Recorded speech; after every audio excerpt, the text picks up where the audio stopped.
Can a tiny bird really destroy a multi-million-dollar jet engine? Let's find out in under 60 seconds. At over 800 kilometers per hour, a bird doesn't just tap the engine.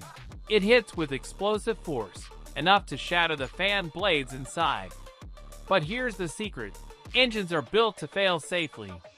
A super strong containment ring catches the broken parts, preventing a catastrophic explosion.